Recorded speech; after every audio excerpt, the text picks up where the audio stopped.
Hey everybody, this is Pt.1. So I just got a hold of this machine right here. It is a Leading Technologies PC Partner XL. Pulled it out of the box, but I haven't opened it up yet, like the case, because I wanted to do an overview of this machine, see what's wrong with it. It does not run. According to the listing, the power supply does not work, the hard drive is gone, and he said it was in need of some work. So we're going to dive into that and find out exactly what's wrong with it, and get it repaired. This is probably going to turn into a 2 or 3 part series while we dive into the machine, repair what needs to be repaired, and get the thing back up to snuff. So sit back and hang tight, and let's get started rebuilding the PC Partner today on Pt.1.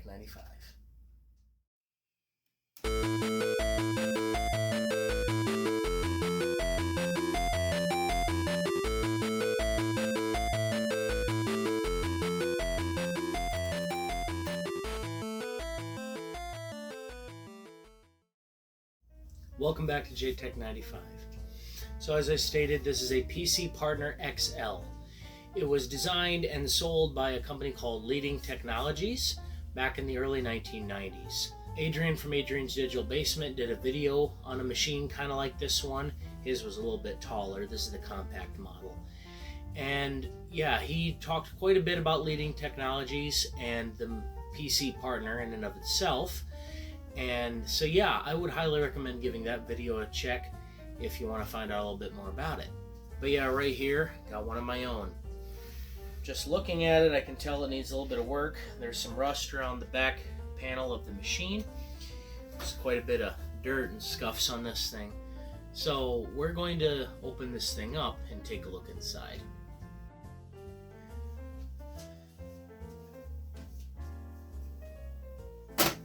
There's no screws in this holding it together, so someone has to have been in here before.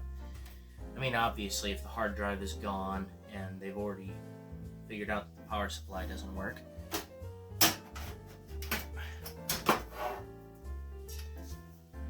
Oh, yikes. Ooh, yeah, this poor thing definitely needs some work. So it looks like we got quite a bit of corrosion damage here. Oh my goodness. Yeah, the CMOS batteries here, they have a AA battery pack in here. Looks like it exploded and leaked acid, and it destroyed the PC speaker. There's gunk all over the bottom of the case. Looks like I don't want to get this all over my fingers, but yeah, it looks like the front panel connector's already been unplugged. Yeah, this thing is a little rough. Let's see, well, we got AMI386SX BIOS on here. Samsung chipset, it looks like. Let's see, we got riser board here. 2 RAM sticks. Socket for a math coprocessor. Yeah, and this looks like it was where the hard drive was, or was supposed to be. Yeah, kind of a compact power supply. I mean, I'm not surprised with the size of the machine, but that is teeny. Yeah, this poor old thing has definitely seen better days, but I think we can bring her back to life. And we look here on the back of the machine, there's quite a bit of rust damage back here on the screws for the power supply fan, and rust coating the slots and the ports. Yeah, this poor old machine, it went through the ringer. And we got an FCC ID number right here, IFS 80-2532-1. So let's look that up really quick and see what we've got. So yeah, very interesting. Looking it up on apps.fcc.gov, it shows that the applicant name was Laser Computer Incorporated in Lake Zurich, Illinois. That actually makes a lot of sense. What's interesting about seeing that the applicant's name was Laser Computer is that it coincides with what Adrian said in his video on the PC Partner. Laser was a computer company that was actually owned by VTech. They made small personal computers, including an Apple II clone. And Leading Technologies ended up being purchased by VTech later on. And that makes sense, seeing that the FCC ID number for his PC partner was exactly the same as a laser machine that he had from around the same time period. So that's just interesting to me, which leads me to suspect that the PC partner was around towards the tail end of Leading Technologies' life, because it's showing here that Leading Technologies was defunct in 1992, so they probably shut them down, seeing that the personal computer market was a little too saturated by that point, so VTech pulled out of the PC market. But no, that's kind of interesting.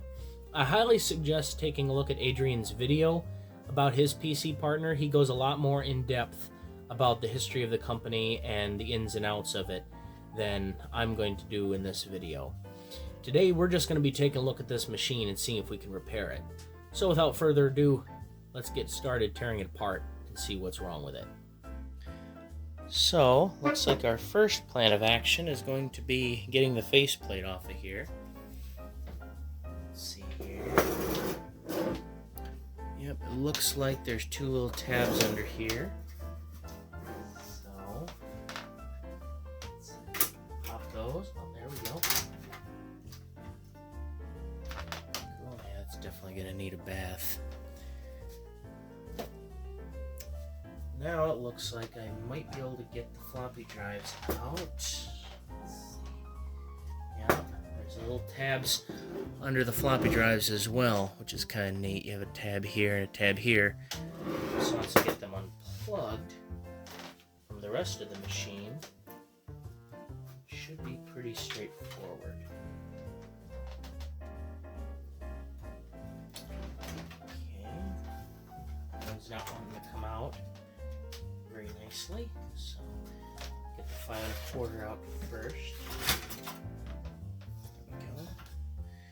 That's really neat how they designed this with the little clip on the bottom. Just clip it in and out of the case. I like that. So now let's see if we can get the floppy 3.5-inch floppy drive's power cable out. There we go. Push up, and it should come out of there. There we go. It's just sticking a little bit. I thought I heard some metallic moving. So there's that. Now, grab a screwdriver here. So now I got my handy dandy screwdriver.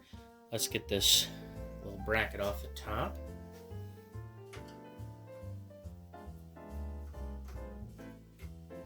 Have a little container down here so I don't lose any screws.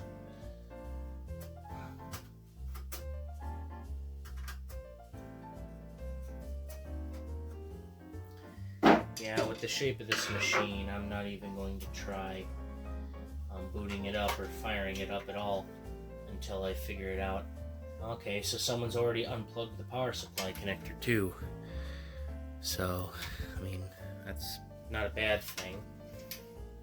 Judging by the inside of this machine, this thing has sat for a long time. So this riser board should pop out of the slot. There we go. Well, on the plus side, that didn't look like it got too damaged.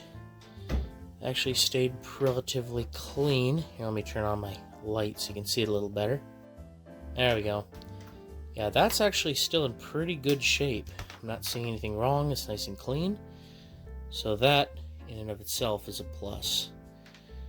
Now we can see a little bit more of the inside of the machine. So we can see in here for processor, we've got an AMD AM386SX/SXL 25 MHz. Okay, not the fastest machine, but I have never had a 386SX before. This is kind of neat to have in the collection. Now before we go any further, let's get this battery out of here. That is nasty. I'm gonna have to get this, what's left of this speaker out of here. Oh, that poor speaker. Jeez. Look at that thing. That is ruined. Luckily I have more. Into the garbage that goes. I'll bet you 10-1 those zip ties are holding it. So I'll use my little snips here. Get rid of these zip ties. Come on.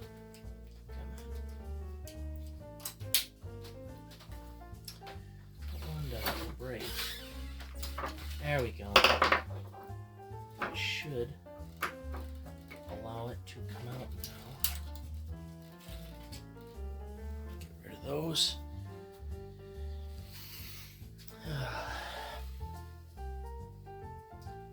It actually almost looks like this poor thing is actually stuck on the plate.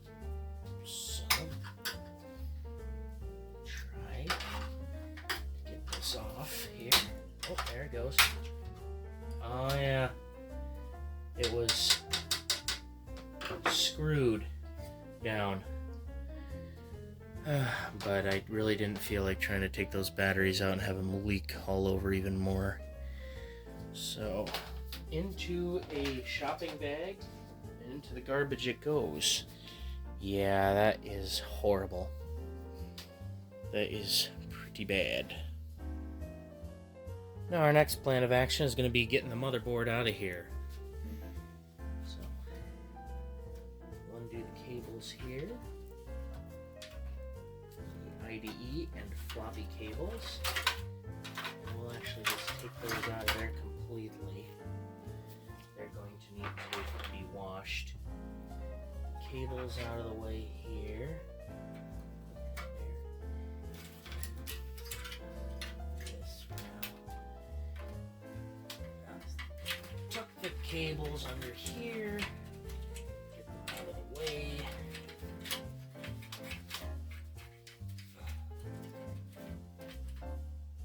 Looks like it's just Phillips head screws holding in this board.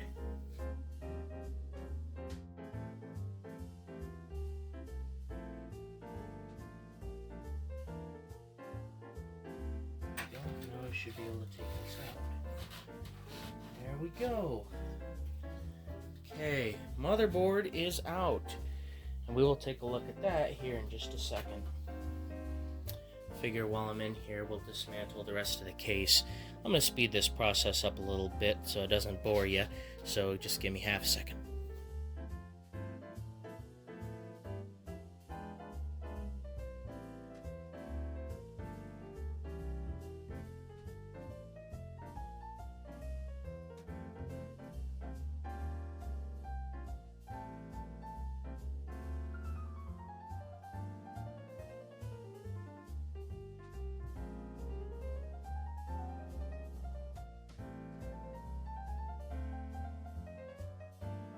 So that's not good.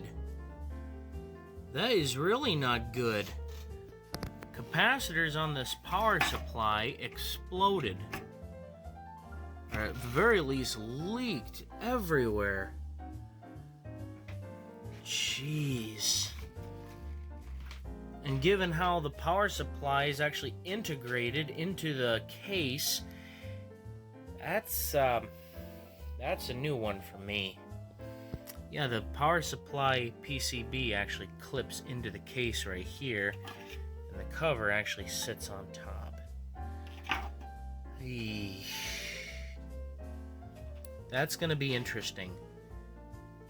I'll try to look around online and see if I can find a replacement, but I doubt I'm going to find one with how proprietary this thing has been built. Whew. This might be a rebuild, power supply rebuild project now. Whew. This is going to be fun. It looks bad, but I'm not discouraged. I still think I can bring this thing back to life. It's just going to take a lot more TLC than I previously anticipated. So let's take a look at the motherboard really quick and see how bad that is. I'm hoping it's not too bad. All in all, it doesn't look the worst. There's a little bit of corrosion on the pins down here. Quite a bit of gunk. Just dust all over everything. So yeah, I'm looking around here at the pins for the CPU. A little bit dirty. I see some oxidation on the pins. Hopefully they haven't been weakened. Got 2 sticks of RAM in there. Let's see. Let's look underneath this. And there's that little screw. Well, fortunately, the back of the PCB doesn't look bad. It's pretty clean. Got these rubber pads, or foam pads. I'm probably going to end up taking those off and replacing them. Yeah, they're starting to deteriorate. But yeah, the motherboard itself doesn't look bad, so that is encouraging. But yeah, that power supply, that's going to be an interesting one. Looks like one of the last things I gotta do to get off this case is the front panel display. So let's unscrew that. Oh, it's already pretty loose. Yeah, someone obviously has been in here before.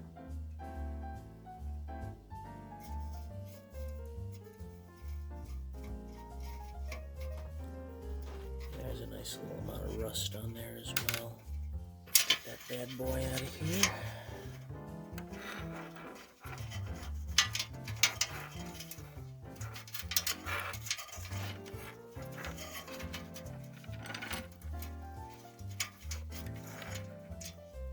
There we go. So I'm taking a closer look at the back of this power supply, and it's looking like a lot of this grime that's built up on here is actually the coating of the PCB starting to come off. See, if I take my screwdriver, I'm hardly applying any pressure at all, it's just coming off. So yeah, the acid inside the capacitors is actually starting to eat away at the coating. So this is going to be interesting to see if I can get this thing back in business. I'm certainly going to try. Well, we got the machine torn apart and found quite a bit of damage. The leaking CMOS battery for one, and the leaking and destroyed capacitors on the power supply. So it's looking like this is going to have to be, at the very least, a 3-part project. In the next video on this rebuild, we're going to be taking a look at the motherboard, testing it out, cleaning it, and making sure it works. And then in part 3, we're going to take a look at the power supply, get that figured out and fixed up, and hopefully get the machine together and test it out. I'm going to have to order new capacitors for the power supply either way, and I'm going to have to clean up the PCB. So, yep, this is going to be a little tricky, but it's not impossible. It's just going to take some time, but that's part of the hobby. You can't get everything done overnight. You got to give it some time and make sure you go through it carefully and efficiently. But anyway, guys, I hope you liked the video. Hit that like button if you liked what you saw, and leave me a comment if you have any suggestions or ideas about rebuilding this machine, or if you've dealt with PC partners before or their laser counterparts. I'd love to hear from you. And hit that subscribe button if you want to see more videos like this. Like I said, in part 2, we're going to be taking a look at the motherboard, getting that cleaned up, get the corrosion off of it, and test it out. At least bench test it, see if there's any life in it, and see if there's anything actually wrong with the board. If not, then it should just be down to fixing the power supply. But we'll tackle that in the next video. So anyway, guys, hope to see you in the next one, and I'll catch y'all later. Bye-bye.